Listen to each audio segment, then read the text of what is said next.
সবাইকে অভিনন্দন জানাচ্ছি। বাংলাদেশের মহান মুক্তিযুদ্ধের ক্লাস খুবই গুরুত্বপূর্ণ অংশ। একটা হচ্ছে আহ, মুক্তিযুদ্ধের রণকৌশল, একটা হচ্ছে মুজিবনগর সরকার। এই জায়গাটা খুবই ইম্পর্টেন্ট যে কোনো পরীক্ষার জন্যই। এই জায়গাটা আজকে আমরা দেখব। আহ,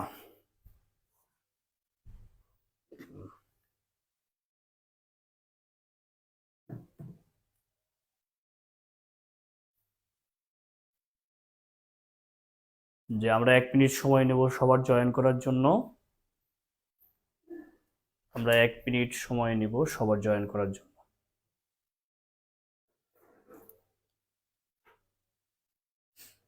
সময় নিচ্ছি সবার জয়েন করার জন্য।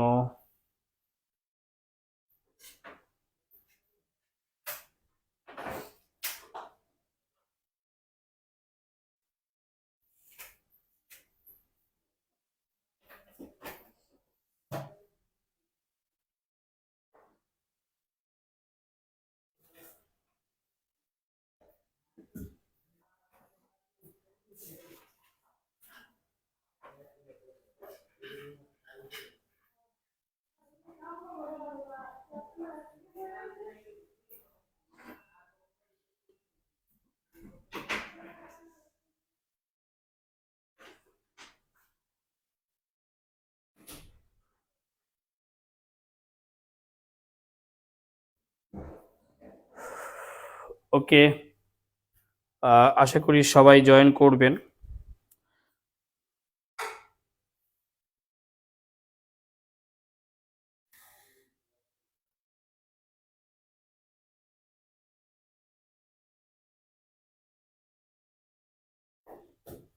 দেখেন, আমরা আজকে বাংলাদেশের মহান মুক্তিযুদ্ধ আমরা গতদিন দেখেছি যে অসহযোগ আন্দোলন হয়েছে এবং 26শে মার্চের স্বাধীনতার ঘোষণা হয়েছে। বঙ্গবন্ধু শেখ মুজিবুর রহমান স্বাধীনতার ঘোষণা দিয়েছেন। এই পর্যন্ত আমরা ছিলাম। তো স্বাধীনতার ঘোষণা দিল, বঙ্গবন্ধু গ্রেপ্তার হয়ে চলে গেল, অর্থাৎ অপারেশন বিগ বার্ড হলো। এখন কিভাবে আমরা এই মুক্তিযুদ্ধের রণকৌশলটা তৈরি করব সেই ব্যাপারেই দেখা যাক। আমরা যদি দেখি যে প্রথম গঠন হবে হচ্ছে মুক্তি ফৌজ।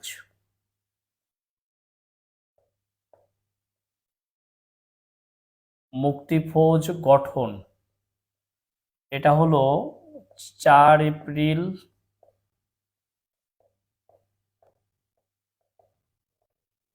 1971 সাল। মুক্তি ফৌজ গঠন, স্থান তেলিয়াপাড়া।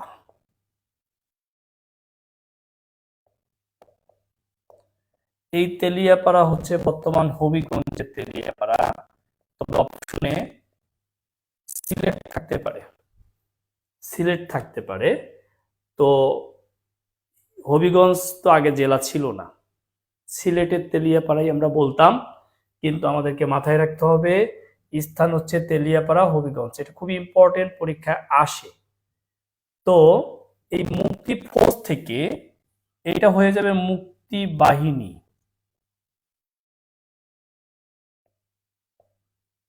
মুক্তি বাহিনী গঠন। এই মুক্তি বাহিনী গঠন হবে কবে? এই মুক্তি বাহিনী গঠন হবে হচ্ছে 11 এপ্রিল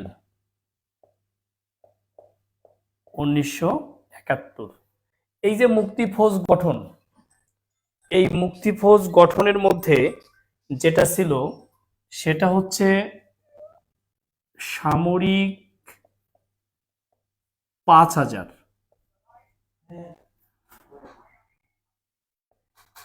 আর বেসামরিক 8000।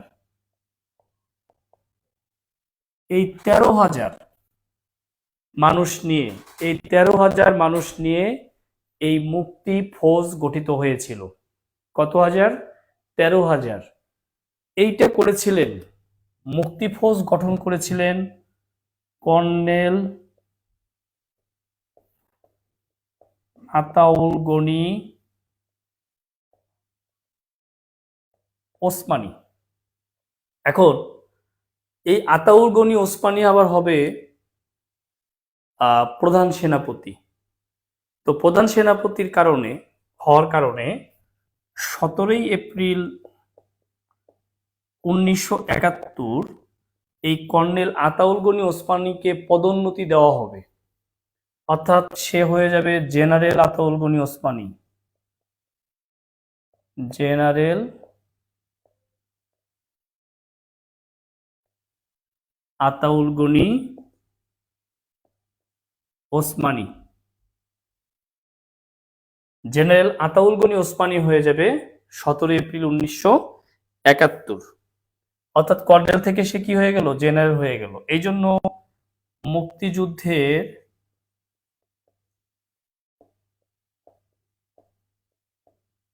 প্রধান সেনাপতি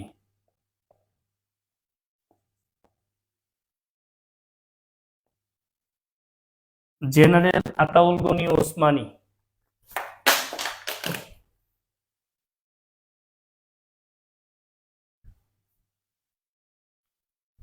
এটা কি হয়েছে, ঠিক করে দাও। মুক্তিযুদ্ধের প্রধান সেনাপতি জেনারেল আতাউল গনি ওসমানী।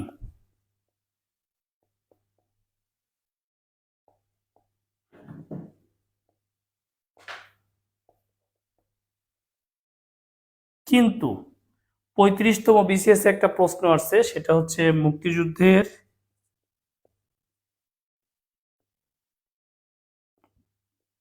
সর্বাধিনায়ক। এই মুক্তিযুদ্ধের সর্বাধিনায়ক হচ্ছে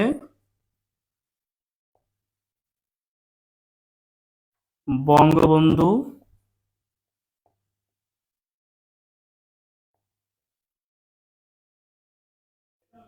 শেখ মুজিবুর রহমান।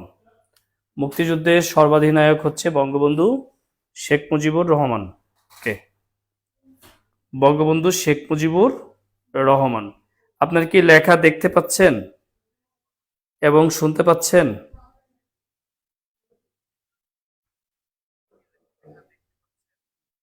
কেমন আছেন স্যার? জি ভালো আছি। সায়রা সালমা স্যার, একটা কি প্রাইমারি জিকের সাথে ক্লাসের ভিতরে হবে? হ্যাঁ, প্রাইমারির জন্য তো অবশ্যই এটা কাজে লাগবে। প্রাইমারির জন্য তো অবশ্যই কাজে লাগবে। খুবই ভাইটাল জায়গায় আছি আমরা, এটা খুবই ভাইটাল আলোচনা, খুবই গুরুত্বপূর্ণ আলোচনা এই জায়গাটা। জি, ওকে। দেখেন তাহলে কি হইলো, এই যে মুক্তি বাহিনী বা এই যে কর্নেল আতাউল গনি ওসমানী, উনি কি করবেন, উনি সমগ্র রণাঙ্গনকে 11টি সেক্টরে বিভক্ত করবেন এবং 64টি সাব সেক্টরে বিভক্ত করবেন। তাইলে সমগ্র দেশকে তিনি কয়টা সেক্টরে বিভক্ত করেন? সমগ্র দেশকে 11টি সেক্টর, 11টি সেক্টর, 64টি সাবসেক্টরে বিভক্ত করেন। তাহলে সেক্টর হচ্ছে 11টি আর সাবসেক্টর হচ্ছে 64টি। আমরা যদি এই যে মুক্তিবাহিনীকে দেখি, অ্যাকচুয়ালি মানে লাগবে না এতগুলো জিনিস, তারপরেও আমরা যদি এই মুক্তিবাহিনীকে এটাকে যদি আমরা একটু ক্যাটাগরি করি, একটা ছিল হচ্ছে নিয়মিত বাহিনী,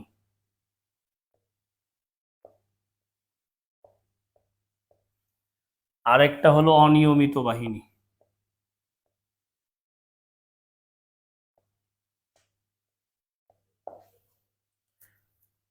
নিয়মিত বাহিনী আবার দুই ভাগে বিভক্ত ছিল, একটা হলো সেক্টর ট্রুপস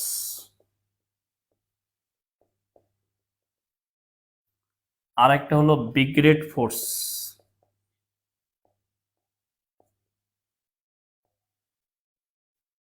সেক্টর ট্রুপস বিভক্ত ছিল 11 ভাগে।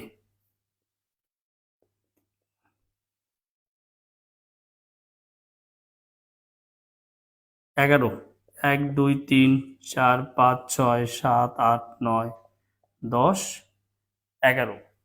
আর ব্রিগেড ফোর্স ভাগ ছিল তিনটা, জেড, এস, কে।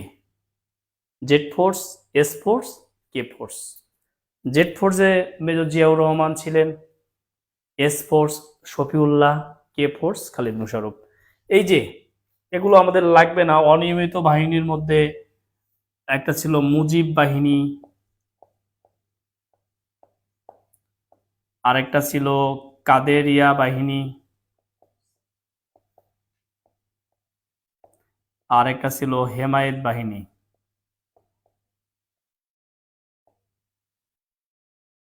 অনিয়মিত বাহিনীর মধ্যে এই তিনটে বাহিনী ছিল, মুজিব বাহিনী, কাদেরিয়া বাহিনী, হেমায়েত বাহিনী।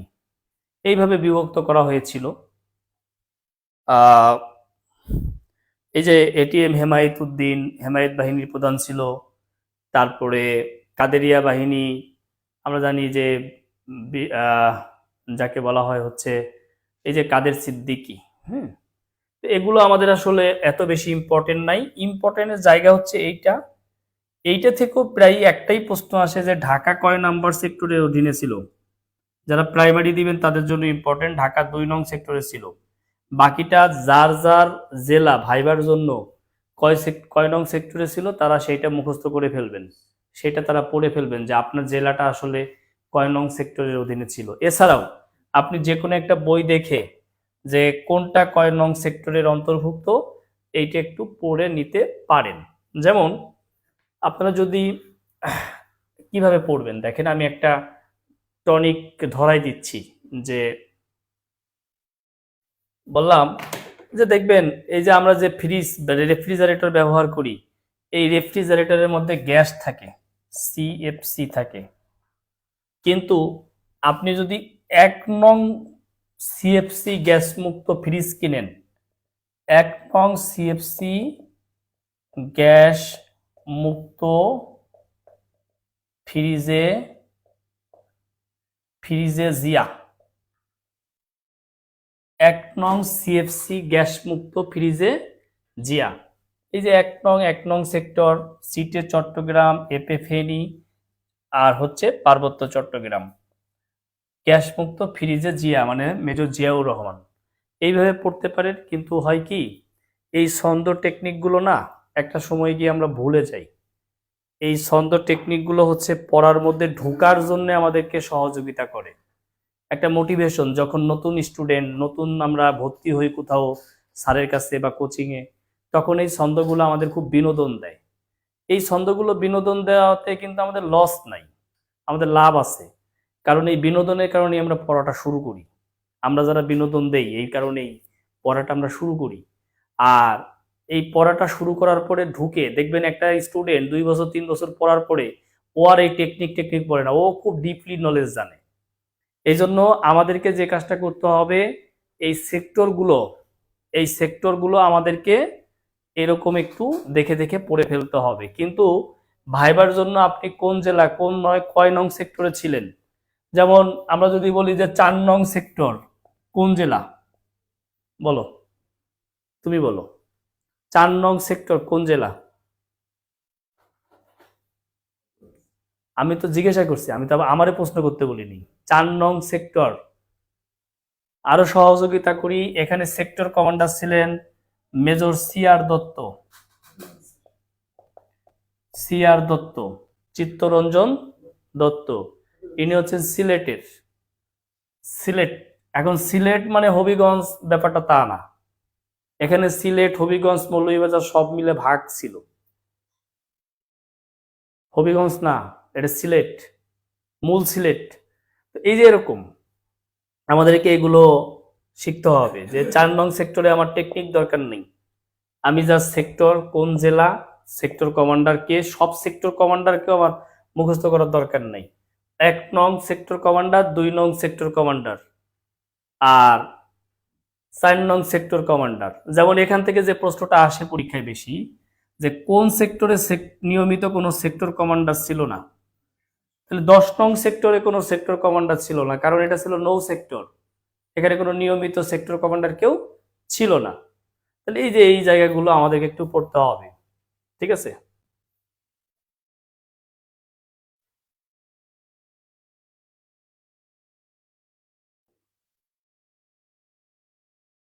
যেমন আমাদের মনে হয় যে 2 নং সেক্টর আমরা কিভাবে কি মনে রাখতে পারি, এটা হইতে পারে যে বলল যে 2 নং এত ইম্পর্টেন্ট, তাহলে 2 নং দিল না, আমি কিন্তু 11টা দিব না। আমি technique I don't like, but নতুন স্টুডেন্টের জন্য আমি টেকনিক করি এই কারণেই যে ও পড়ার মোটিভেশনের মধ্যে ঢুকে। যেমন 2 নং আমরা বলতে পারি দুলা ভাই, যে কারণে আমার সবাই দুলাভাই কয়। হ্যাঁ, দুলা ভাই বাসে কোনো ফাঁকা নাই, দুলা ভাই বাসে কোনো ফাঁকা নাই, খালিদ ও মোশাররফের জায়গা নাই। খালিদ মোশাররফে গেলাম না, যে দুলা ভাই মানে 2 নং কুমিল্লা নোয়াখালী ফাঁকা ঢাকা, তো হয়ে গেল, কোনো ফাঁকা নাই। হ্যাঁ, তো এইভাবে করে আমরা আস্তে আস্তে করে এই জায়গাগুলো একটু পড়ে ফেলবো। আমরা এই জায়গাটা হাইলাইটস করতে চাচ্ছি না, সামনে পরীক্ষা যে সকল প্রশ্ন পরীক্ষা আসবে সেইগুলো পড়ানো খুব জরুরি, সেগুলো আলোচনা করা খুব জরুরি, সেই আলোচনাগুলোই করব। দেখেন, আমরা যদি এখন মুজিবনগর সরকার দেখি,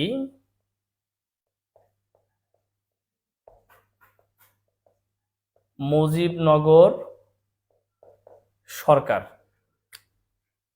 এই মুজিবনগর সরকার নিয়ে আমরা একটু কথা বলি।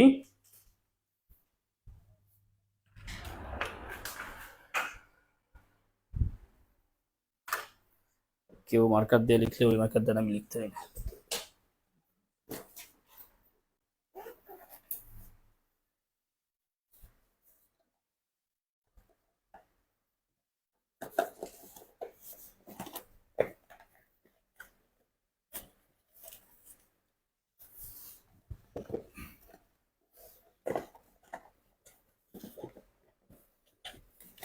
একটু অপেক্ষা করেন সবাই, আমি মার্কার চেঞ্জ করতেছি জাস্ট।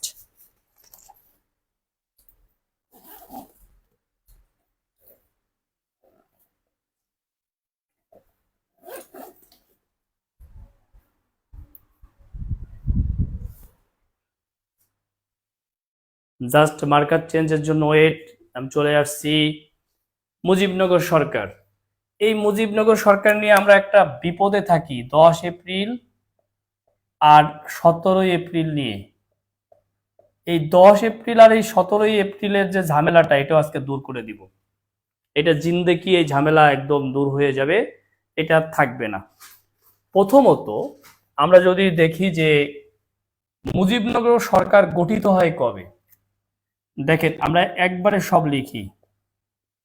মুজিবনগর সরকার গঠন গণপ্রজাতন্ত্রী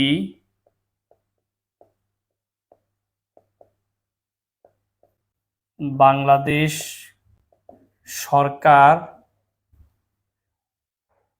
সরকার গঠন বা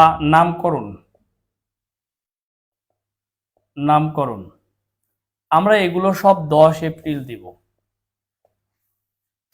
10 এপ্রিল আমরা এগুলো সব 10 এপ্রিল দিব।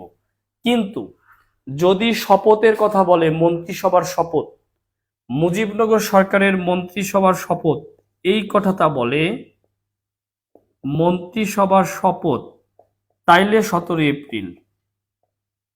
শুধু 17 এপ্রিল দুইটা জায়গায় পড়বো, একটা হচ্ছে মুজিবনগর দিবস, এই মুজিবনগর দিবস হচ্ছে 17 এপ্রিল, আর মন্ত্রিসভার শপথ এটাও 17 এপ্রিল। মুজিবনগর সরকার গঠন 10 এপ্রিল, গণপ্রজাতন্ত্রী বাংলাদেশ সরকার গঠন মানে নামকরণ গণপ্রজাতন্ত্রী বাংলাদেশ সরকার, এটা নানান জায়গায় 17 এপ্রিল দেওয়া আছে, কিন্তু এটা 10 এপ্রিল হবে। আমরা এই জায়গাগুলো একটু সবাই দেখে নেই, কেমন?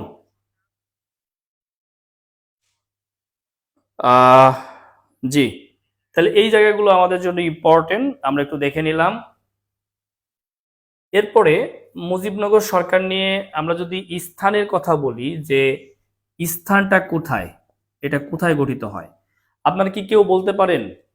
এই যে আমরা জানি যে মেহেরপুরের, তারপরে ভবেরপাড়া গ্রাম, তারপরে হচ্ছে আম্রকানন মানে আমবাগানে, বৈদ্যনাথ তলা, এই জায়গাগুলো আমরা এই জিনিসগুলো জানি, কিন্তু আপনারা বলতে পারবেন এই যে ভবের পাড়া বা বৈদ্যনাথ তলার আগে কোন জায়গায় মুজিবনগর সরকার গঠন হওয়ার কথা ছিল?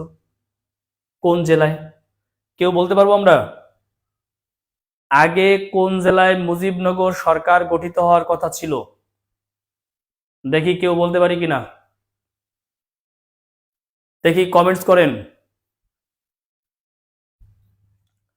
ভবের পাড়ার আগে মুজিবনগর সরকার গঠিত হওয়ার কথা ছিল কোথায়? ইমতিয়াজ, ভবের পাড়া গ্রাম এই জায়গায় মানে মেহেরপুরের আগে মুজিবনগর সরকার। হ্যাঁ পড়েছিলাম। দেখি পুরান পাবলিক বলছে আমার, নতুন পাবলিকরা দেখি একটু। পারার কথা না, পারার কথা না, ঠিক আছে, নতুনদের পারার কথা না। তারপরও দেখি আগে কোথায় গঠিত হওয়ার কথা ছিল। এটা কি প্রাইমারি জিকের সাথে ক্লাসের ভিতরে হবে? ভাই এইটাই জায়গার class, primary class. Primary class হয় ফ্রি আমার গ্রুপে, পিকে স্যার, প্রলয় স্যার, জিকে এই গ্রুপে। এইটা একটা পেইড ব্যাচের ক্লাস ভাই। এইটা দীর্ঘদিন ধরে এই ব্যাচ চালু করছিলাম, সার্ভিস দেই না, তো শুরু করছি, এবার আর থামবো না, একবার সার্ভিস শেষ করে দিব। ঠিক আছে, শেষ করার পরেই থামবো, তার আগে আর থামবো না। আমার বলেন এই যে মেহেরপুরের আগে কোন জেলায় মুজিবনগর সরকার গঠনের কথা ছিল? আচ্ছা, এইটা গঠনের কথা ছিল হচ্ছে চুয়াডাঙ্গাতে। কোথায়? চুয়াডাঙ্গায়। কিন্তু এটা পাকিস্তানিরা বুঝতে পারে, বুঝতে পেরে ওরা বৃষ্টির মতো গোলাবর্ষণ শুরু করে।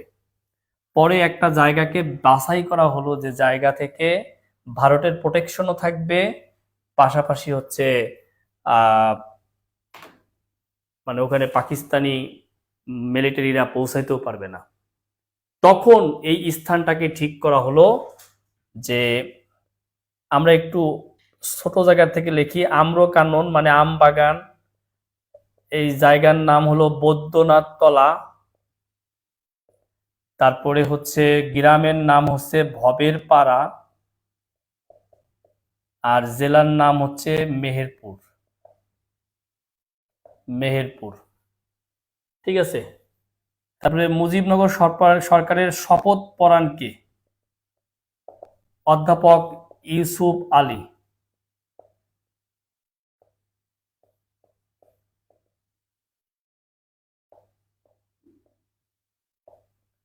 শপথ পড়ান কে? অধ্যাপক ইউসুফ আলী। শপথ পড়ান অধ্যাপক ইউসুফ আলী।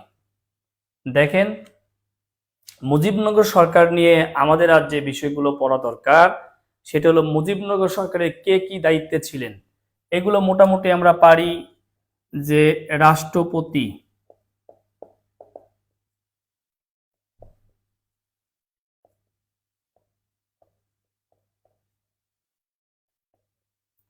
বঙ্গবন্ধু শেখ মুজিবুর রহমান,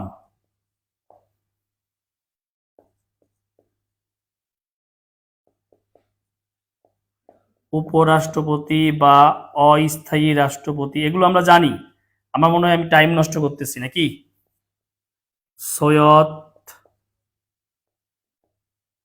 নজরুল ইসলাম, প্রধানমন্ত্রী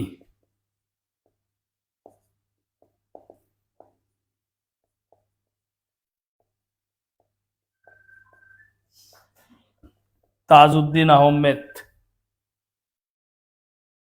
প্রধানমন্ত্রী তাজউদ্দিন আহমেদ। দেখেন খেয়াল করেন, এরপরে এই কটাই বেশি ইম্পর্টেন্ট। এরপরে অর্থমন্ত্রীর দায়িত্বে কে ছিলেন? কে ছিল রুবেল? অর্থমন্ত্রী কে ছিল? অর্থমন্ত্রীর দায়িত্বে কে ছিল? অর্থমন্ত্রী,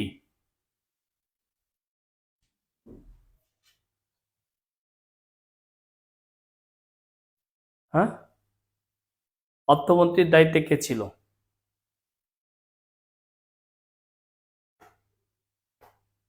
দেখি কমেন্টসে আপনারা লেখেন অর্থমন্ত্রীর দায়িত্বে কে ছিলেন।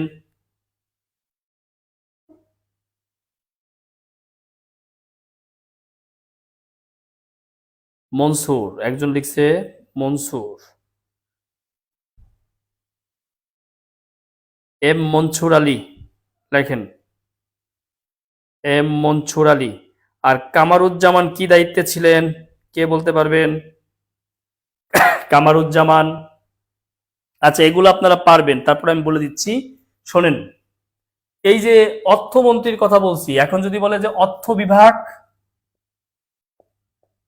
যদি বলে অর্থ বিভাগ, তাইলে কিন্তু আবার তাজউদ্দিন আহমেদ।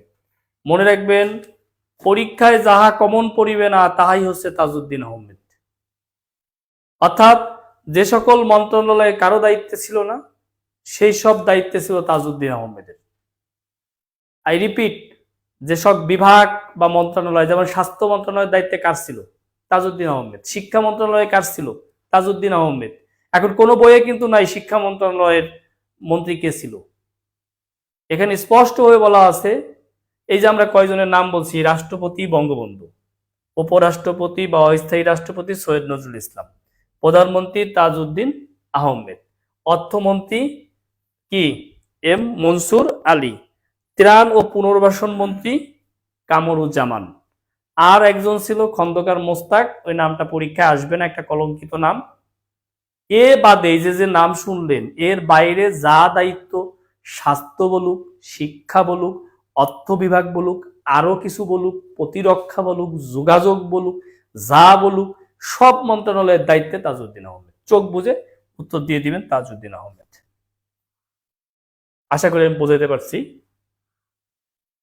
মুজিবনগর সরকারের মন্ত্রী পরিষদ সচিব কে ছিলেন? মুজিবনগর সরকারের মন্ত্রী পরিষদ সচিব,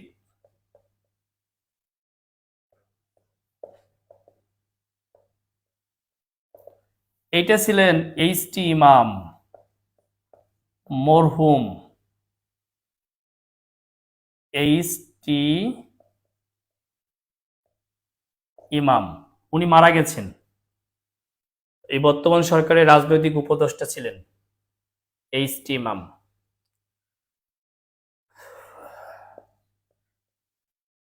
জয় বাংলা পত্রিকা, এটা হলো মুজিবনগর সরকারের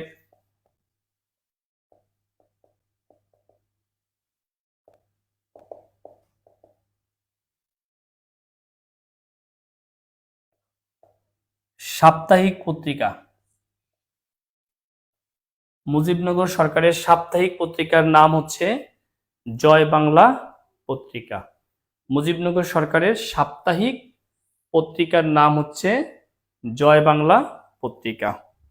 বুঝতে পেরেছেন? ওকে, তাহলে দেখেন, অস্থায়ী সচিবালয়,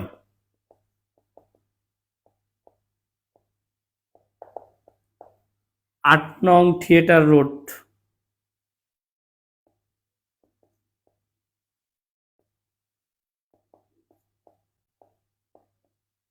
কলকাতা। ৮ নং থিয়েটার রোড, কলকাতা। আর লাগবে না ডিপলি তথ্য পড়ার অভাব নাই। যারা আমার বই পড়ছেন বাংলাদেশ অ্যাফেয়ার্স, বইয়ে দেখবেন প্রচুর তথ্য আছে। যদি খালি মুজিবনগর সরকার নিয়ে ক্লাস নেই, 10টা ক্লাস নেওয়া যাবে, অভাব নেই, তথ্যের অভাব নেই।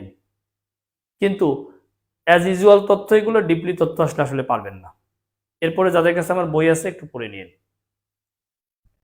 তো এইভাবে গঠন হইলো, মুজিবনগর সরকার গঠিত হলো। এবার যুদ্ধ হবে আপনারা জানেন। তো এই সময় যেটা ঘটবে সেটা হচ্ছে, শেষ পর্যন্ত পাক বাহিনীর আত্মসমর্পণ হবে। তার আগে যেটা হবে, যৌথ কমান্ড গঠন হবে।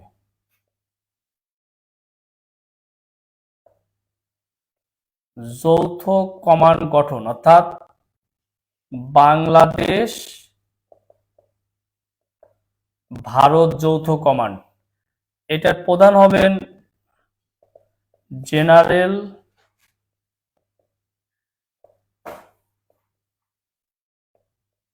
জগজিৎ সিং অরোরা।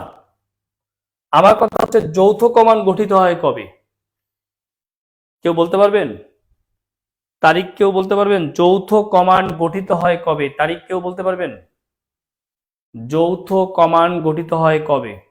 এখানে কয়েকটা তারিখ আছে। একটা হলো যৌথ কমান্ড গঠন, আর একটা হচ্ছে ভারতের বিমান ঘাঁটিতে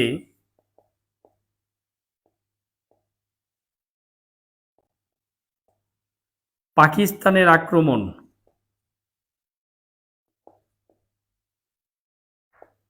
আর একটা হচ্ছে ভারত কর্তৃক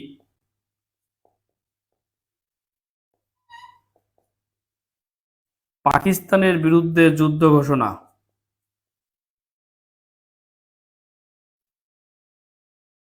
এই তিনটা জায়গা আমাদেরকে ক্লিয়ার হইতে হবে। তিনটা জায়গা আমাদেরকে ক্লিয়ার হইতে হবে। হ্যাঁ, 21শে নভেম্বর 1972 না ভাইয়া, 21শে নভেম্বর 1971। 72 হইলে তার মুক্তিযুদ্ধ ওই দরকার ছিল না। 21শে নভেম্বর 1971। 72 লিখে ফেলছেন ভুলে, আমি জানি ভুলে লিখছেন। 21শে নভেম্বর 1971, গুড। তাহলে ভারতের বিমান ঘাঁটিতে পাকিস্তান আক্রমণ করে কবে? ভারতের বিমান ঘাঁটিতে পাকিস্তান আক্রমণ করে কবে? প্রথমে ভারতের বিমান ঘাঁটিতে পাকিস্তান আক্রমণ করে, এরপর ভারত আক্রমণ করে পাকিস্তানকে। বলেন। 21শে নভেম্বর 1971 হচ্ছে যৌথ কমান্ড গঠিত হয়। আমি বলে দিচ্ছি 3 ডিসেম্বর, একটু লিখে নেন। 3 ডিসেম্বর, ইয়েস, 3 ডিসেম্বর। ওই দিনই ভারত পাকিস্তানের বিরুদ্ধে যুদ্ধ ঘোষণা করে, অর্থাৎ একই তারিখ এটা, 3 ডিসেম্বর 1971। একই দিনে ভারত পাকিস্তানের বিরুদ্ধে যুদ্ধ ঘোষণা করে। ওকে, তো এরপরে যুদ্ধ হচ্ছে। আমরা জানি প্রথম আমাদের যশোর জেলা শত্রুমুক্ত হবে 6 ডিসেম্বর 1971। যশোর জেলা শত্রুমুক্ত হয়। এরপরে যেটা ঘটবে আমরা জানি যে 14 ডিসেম্বর আমাদের বুদ্ধিজীবীদেরকে হত্যা করা হয়। এই জন্য 14 ডিসেম্বর হচ্ছে শহীদ বুদ্ধিজীবী দিবস। আর 16 ডিসেম্বরে হচ্ছে পাক বাহিনীর আত্মসমর্পণ হয়। তাইলে 14 ডিসেম্বর বুদ্ধিজীবী দিবসে আর না লেখায় পাক বাহিনীর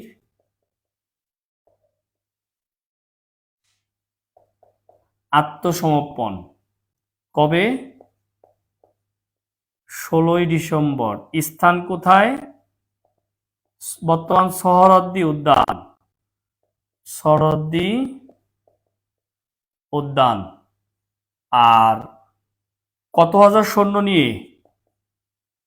93,000 সৈন্য নিয়ে কে আত্মসমর্পণ করে পাকিস্তানের? কে?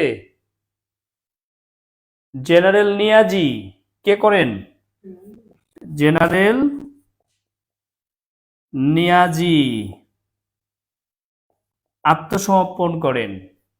জেনারেল নিয়াজি আত্মসমর্পণ করেন যৌথ কমান্ডের প্রধান জগজিৎ সিং অরোরার নিকট। জেনারেল নিয়াজি আত্মসমর্পণ করেন যৌথ কমান্ডের প্রধান কার উপরে? জগজিৎ সিং অরোরার নিকট। বাংলাদেশের পক্ষে এখানে গ্রুপ ক্যাপ্টেন এ কে খন্দকার নেতৃত্ব দেন। এ কে খন্দকার। এ কে খন্দকার কি ছিলেন? Group captain. গ্রুপ ক্যাপ্টেন এ কে খন্দকার বাংলাদেশের পক্ষে নেতৃত্ব দেন। তাহলে 93,000 সৈন্য নিয়ে পাকিস্তানের জেনারেল নিয়াজি কি করলো? আত্মসমর্পণ করলো। কার নিকট করলো? যৌথ কমান্ডের প্রধান জগৎজিৎ সিং অরোরার নিকট।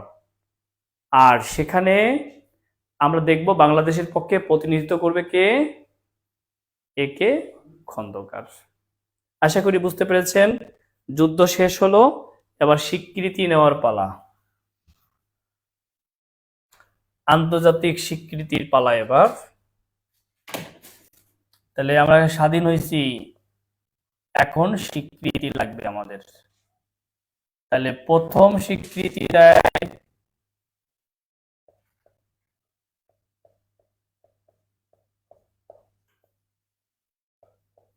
ভুটান, একই দিনে দ্বিতীয় স্বীকৃতি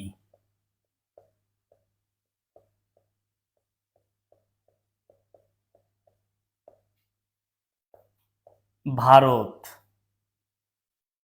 প্রথম মুসলিম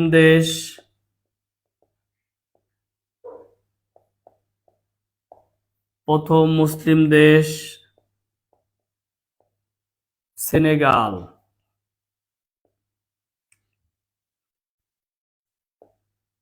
প্রথম এশীয় অনারব মুসলিম দেশ, এখানে দুইটা, ইন্দোনেশিয়া, মালয়েশিয়া। যদি দুইটাই অপশনে থাকে তাহলে আমরা উত্তর দিব Indonesia. I Indo, M A Malaysia. Alphabetic সিস্টেমে আমরা উত্তর দিব ইন্দোনেশিয়া।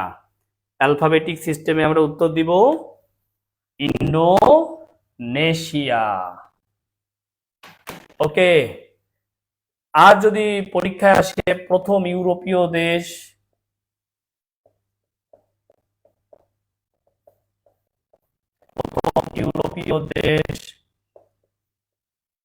প্রথম সমাজতান্ত্রিক দেশ, কি দিব? প্রথম ইউরোপীয় দেশ কোনটা আর প্রথম সমাজতান্ত্রিক দেশ? প্রথম সমাজতান্ত্রিক দেশ হচ্ছে পোল্যান্ড। আর এই সময় জার্মানি দুই ভাগে বিভক্ত ছিল। কোন জার্মানি আমাদের স্বীকৃতি দেয়? পূর্ব না পশ্চিম? কোন জার্মানি আমাদেরকে স্বীকৃতি দেয়?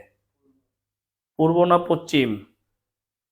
এই কোন জার্মানি আমাদের স্বীকৃতি দেয়? পূর্ব জার্মানি না পশ্চিম জার্মানি?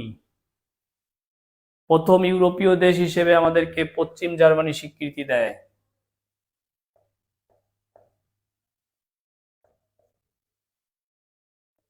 প্রথম ওশেনিয়ার দেশ,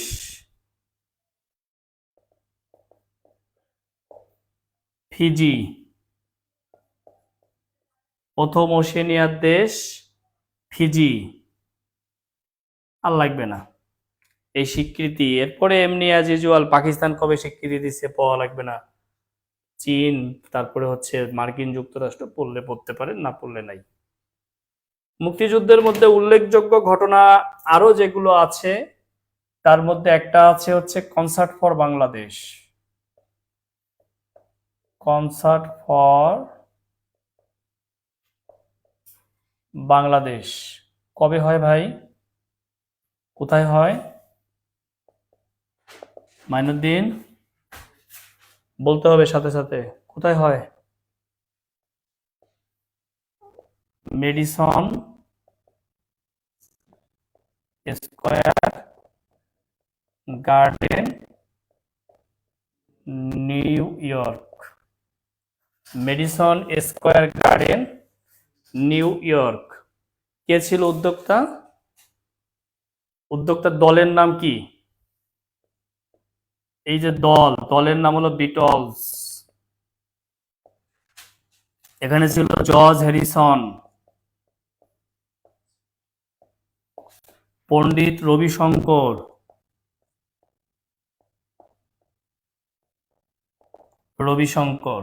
প্রমুখ। আর অনেকেই ছিল, আমরা দুইজনের নাম জানলেই হবে। ওকে, জর্জ হ্যারিসন, পণ্ডিত রবিশঙ্কর। পূর্ব না পশ্চিম জার্মানি? তাই আমি কি ভুল বলেছি? আমি কি ভুল বলে ফেলেছি? পূর্ব জার্মানি কি প্রথম সমাজতান্ত্রিক দেশ?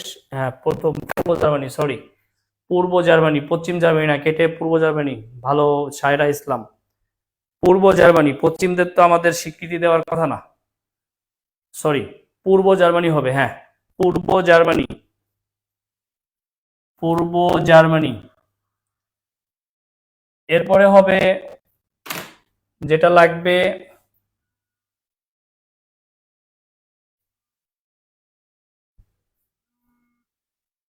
কোথায় ফোন দিছে, আওয়াজ হইতেছে, যাই হোক, এখন আমরা যে জায়গাটা দেখব, না এই ফোনেই ফোন আসছে, বোঝা যাচ্ছে না।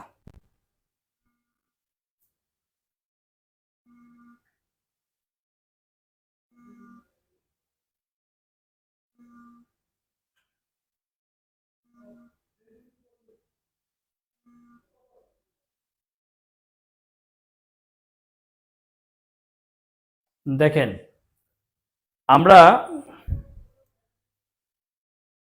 বিভিন্ন খেতাব 15ই ডিসেম্বর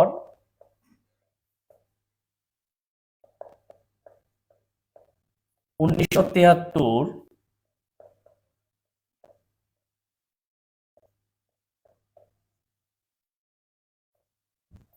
গেজেট নোটিফিকেশনের মাধ্যমে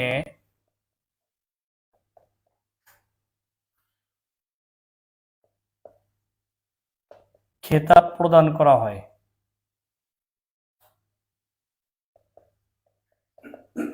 15ই ডিসেম্বর 1973 গেজেট নোটিফিকেশনের মাধ্যমে খেতাব প্রদান করা হয়। 4 ক্যাটাগরি খেতাব দেওয়া হয়। একটা হচ্ছে বীরশ্রেষ্ঠ, র্যাঙ্কিং এর সবচেয়ে সেরা বা প্রথম কি বীরশ্রেষ্ঠ, তারপরে কি বীর উত্তম, তারপরে কি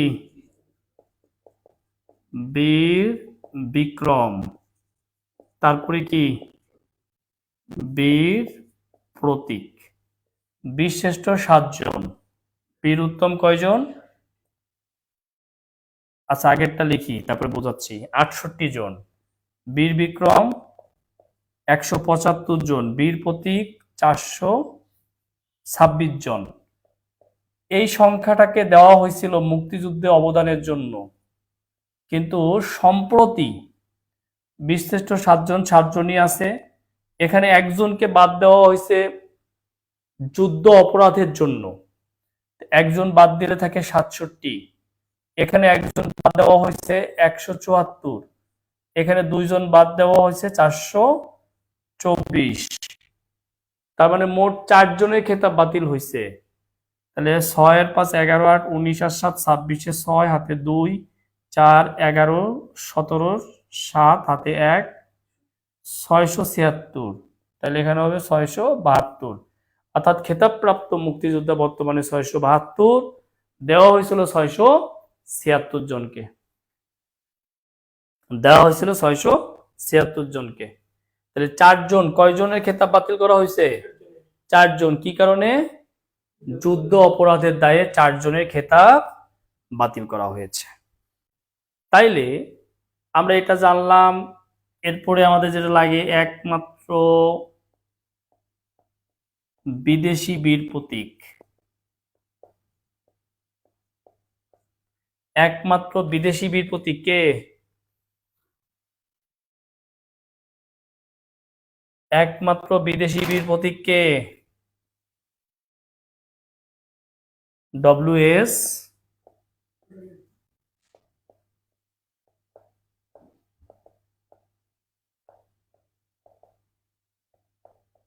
ওদারল্যান্ড। কোন দেশে বাড়ি, ওদারল্যান্ডে বাড়ি কোথায়, অস্ট্রেলিয়ায়। আচ্ছা, একমাত্র উপজাতি বীর প্রতীক, একমাত্র উপজাতি বীর প্রতীক, ইউকে চিং মারমা, একমাত্র উপজাতি বীর প্রতীক। তারপরে নারী বীর প্রতীক 2 জন,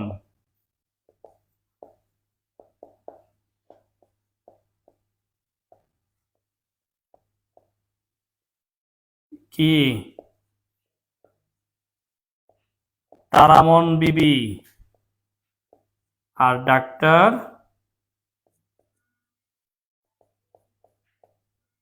সেতারা বেগম। ডাক্তার সেতারা বেগম, তারামন বিবি আর ডাক্তার সেতারা বেগম। এই হয়ে গেল যারা খেতাবপ্রাপ্ত মুক্তিযোদ্ধা তাদের নাম, মানে তারা স্পেশাল যেগুলো সেগুলো বলে দিলাম। এখন 7 জন বীরশ্রেষ্ঠ আমরা একটু দেখি।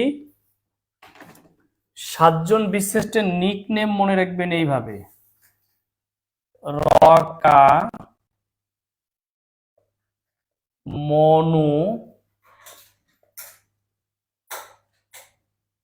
হামিরুল, কি মজা। রকা, মনু, হামিরুল, কি মজা। রতে রূপ, মানে মুন্সি আব্দুর রউফ।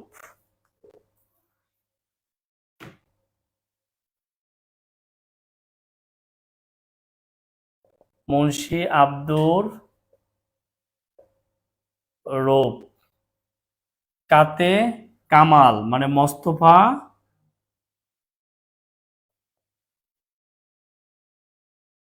কামাল। মতে মতে মতিউর রহমান।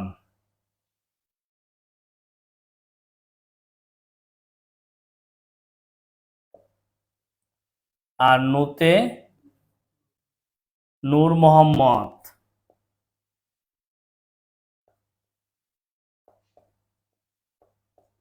হামিতে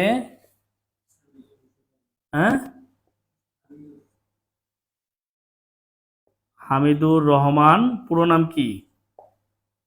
শেখ হামিদুর রহমান শেখ। রুলে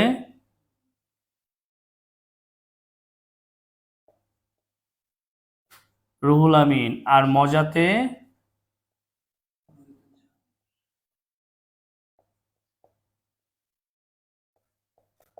মহিউদ্দিন জাহাঙ্গীর। আমরা 7 জনের নাম লিখছি। এই 7 জনের আবার পদবি আছে। এই 7 জনের পদবি আছে, এই পদবিটা আমাদের মনে থাকে না, তাই না? তাহলে রৌপ, রূপ আমরা কি বলি? ওপ। কি পড়াইছিলাম না সেদিন? রৌপের পদবি কি? ল্যান্স নায়েক। কি এটা মনে রাখবো আমরা? দেখেন, আমরা যদি নায়ক দেখি তাহলে কি বলি? উফ। নায়ক নায়িকাদেরকে দেখলে আমরা কি বলি? উফ। হ্যাঁ। আবার এই যে নূর মোহাম্মদ, ইনিও ল্যান্স নায়েক। এই যে মোহাম্মদের চেহারা ছিল নূরের মতো, আমরাও তখন কি নূরের মতো, মানে কি নায়কের মতো, নায়ক থেকে নায়েক। তাহলে নূর মোহাম্মদ ল্যান্স নায়েক, আব্দুর রউফ ল্যান্স নায়েক। মোস্তফা কামাল, কামালকে দেখে আমি বললাম যে সিপাহী মোস্তফা কামাল একটা তো মাল।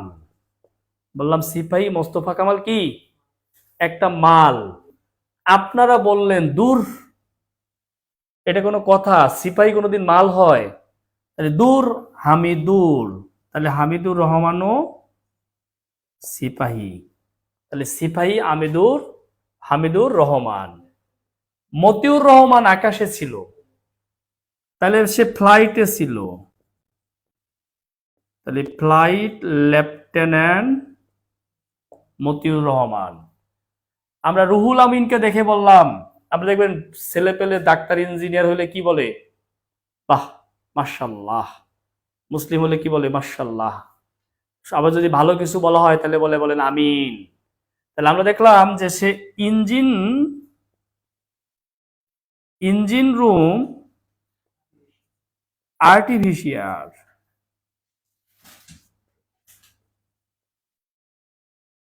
ইঞ্জিন রুম থেকে আমরা মনে করলাম ইঞ্জিনিয়ার, তাহলে ওহ আমিন, তাহলে ইঞ্জিনিয়ার হয়েছে আমিন।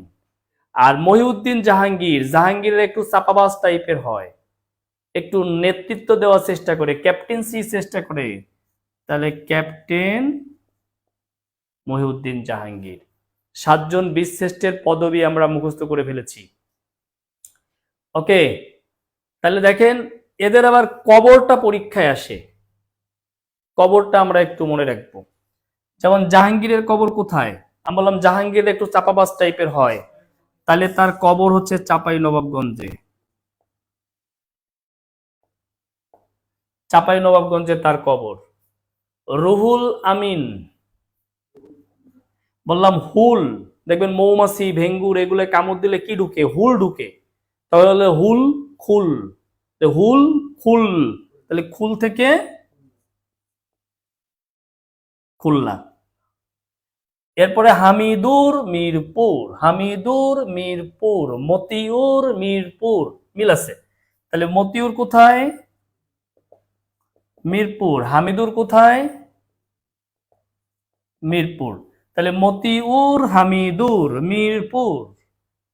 ওকে, এই যে রৌপ, র দিয়ে রাঙামাটি মনে রাখবো, রাঙা মাটি, তাহলে রৌপের কোথায়? মাটি।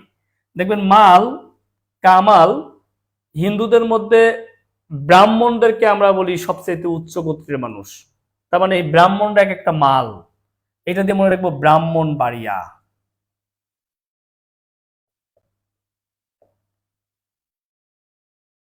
আর হইল নূর মোহাম্মদ, দেখবেন ওই যে ভিপি নূর আছে খালি সোর দেয়, নূর খালি কি কয়? সোর দেয়, চিল্লাচিল্লি করে, সোর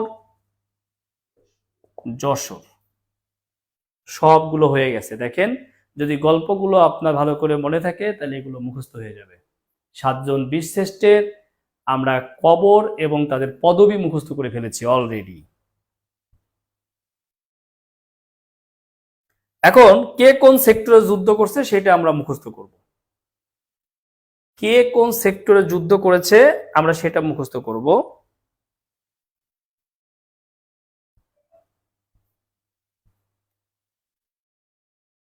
লেখা হয়েছে? আশা করি সবার হয়েছে।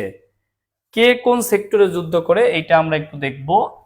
আমরা জানি যে এখানে একজনের কোনো সেক্টর ছিল না, এই জন্য ওইটারে একটু শর্ট করব, র কা হাজা নুরু, রকা হাজা নুরু, রৌফ, কামাল, হামিদুর, জাহাঙ্গীর, নূর মোহাম্মদ, রুহুল আমিন। আপনাদের কাছ থেকে টাকা নিব আমি 12,47,810 টাকা নিব। কত টাকা দিতে হবে? 12,47,810 টাকা। 12,47,000 কত টাকা? 810 টাকা। বলেন রকা হাজা নুরু, বলেন রকা হাজা নুরু 12,47,810 টাকা। র 1 নম্বর মানে রৌপ 1 নম্বর সেক্টর, কা কামাল 2 নম্বর সেক্টর, হা হামিদুর 4 নম্বর সেক্টর, যা জাহাঙ্গীর 7 নম্বর সেক্টর, নূরে নূর মোহাম্মদ 8 নং সেক্টর, রুহুল আমিন 10 নং সেক্টর। দেখেন ক্লিয়ার কিনা? ক্লিয়ার সবাই? তাহলে আমরা আজকে সেক্টরও মুখস্থ করে ফেললাম রকা হাজা নুরু দিয়ে। তাহলে এই যে 7 জন বীরশ্রেষ্ঠের মতো কঠিন জায়গা আমরা যদি একটু চেষ্টা করি তাহলে কিন্তু মুখস্থ হয়ে যাবে।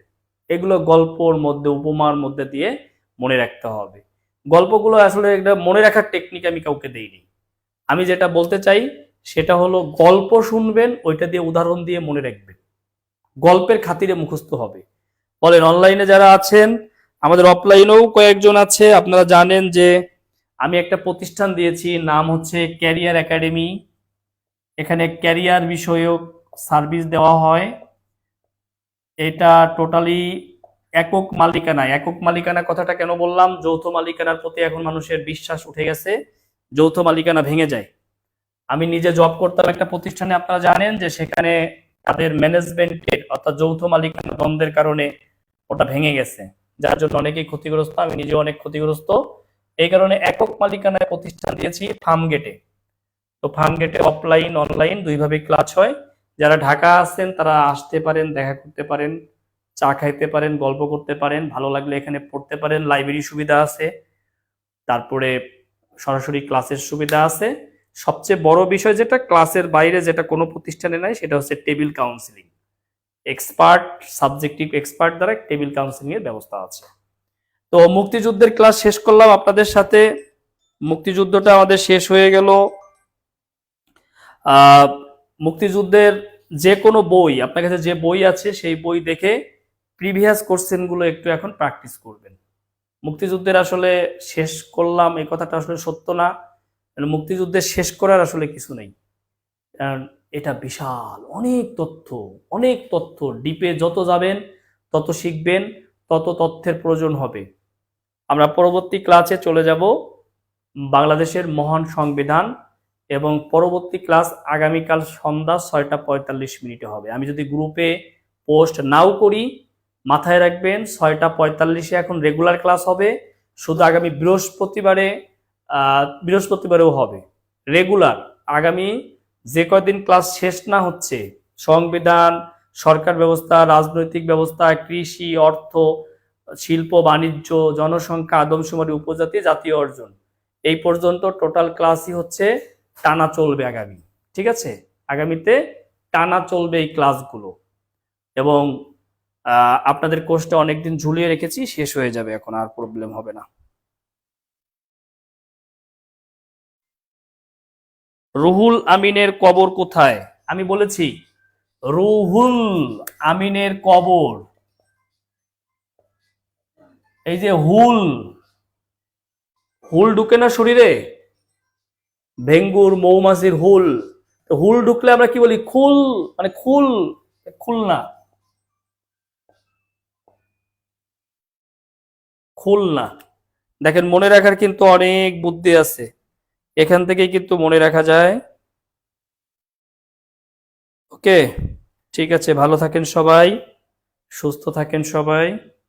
আজকে এই পর্যন্তই, কারণ হচ্ছে আপনাদের উপস্থিতি 4 জন 5 জন 6 জন থাকে। আমি তো ঘোষণা দিয়ে দিলাম 6:45 ক্লাস, আপনারা পরীক্ষা দিয়ে ক্লাসগুলো করেন।